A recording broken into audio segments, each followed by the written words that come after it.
So here's our Darkling. He's always around.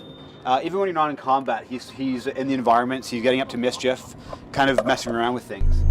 He serves as your guide throughout the levels, and I'll show you that a little bit later on too. So as I said, this is an abandoned carnival. We took our inspiration for this from Coney Island. And so Coney Island's on the sea, so we place this on the sea and we have the mist that kind of rolls in from the shore, so it gives it that real creepy vibe. We also borrowed some of our rides from Coney Island as well, like the giant Ferris wheel that was really iconic there. So we used the location as a source of inspiration, but we didn't use it to define our layout. We defined our layout based on the narrative and the gameplay we wanted to hit. So this is our Brotherhood rookie. And he would be your basic Brotherhood unit. He's the frontline troop, he's the new recruit. Right off the bat, he's harder to fight than mobsters. You see he sort of looks a bit more tactical. He has the HK up as well, so his weaponry is a bit more high-tech than the mobster's weaponry is.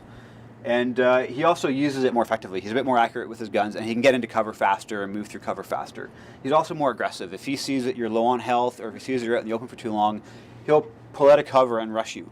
So they're really aggressive that way, and that makes them a bit more dynamic and different than the mobsters. Alright, so that's our Daisy Pop. You've seen that one before, right?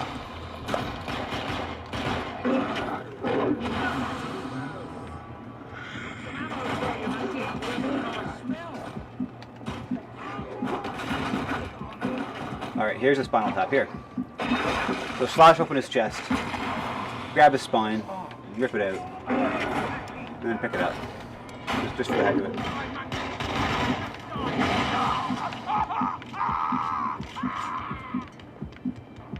Didn't like that very much. Okay, so here's another Brotherhood type. This is the Brotherhood Melee. And you can see right off the bat, he is much bigger than the rookies are. And, you know, he'd have to be. He's running in to hit me and to really do a lot of damage to me. And he's got to be a little bit crazy to do that because I have these huge demon arms I'll slice him in half with, right? If you think about him in the organization of the Brotherhood, he's higher up than the rookies are. The rookies are the new recruits. He's been there a little bit longer, and he's a bit more specialized. You can also see he has the same darkness armor that the rookies have. He has the mask here that can help protect him from headshots, but he also has this armor on his left arm, sorry, his right arm. So if I slash him from left to right, I'll hit that armor, and it's not going to phase him at all. He'll keep charging towards me, intent on killing me. Our design principles when we were creating the Brotherhood was to to encourage the player to fight in interesting ways and use their powers in different ways, and to force a little bit of strategy into it. We don't want you killing mobsters all the way through, who you can grab whenever you want, you can slash whenever you want, and they're basically cannon fodder. The Brotherhood are a bit more of a challenge because of the armor that they wear, forcing different strategies, and also because of the lights that they use. They know the darkness and they know how to deal with it, and so they use that really effectively in combat. And it's all about them using light and then how that interacts between the different character types. So you saw, like a Brotherhood Melee, for instance, he's tough, but if I knew he was coming, I could slash him out of the way and I could deal with him. But when he's combined with the Brotherhood support, he becomes a whole new beast altogether because I can't slash him out of the way, and he can take a lot of bullets. So it really becomes combining the AI types in different ways to create unique encounters, and we try and do that throughout the game with all of our Brotherhood types to really get you using your darkness powers in cool ways. So I'll pop back in the game here, show you him. He's just relentless in his attacks.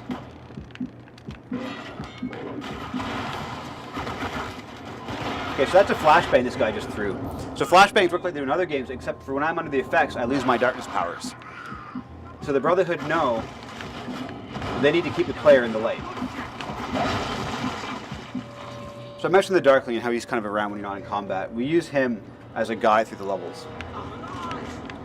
So try and get him out in front of you as much as possible, leading the way, and he'll wait for you at key points to help guide you through. What we found was that we started off actually very early in development. When we were in pre-production, we were testing out some different gameplay concepts.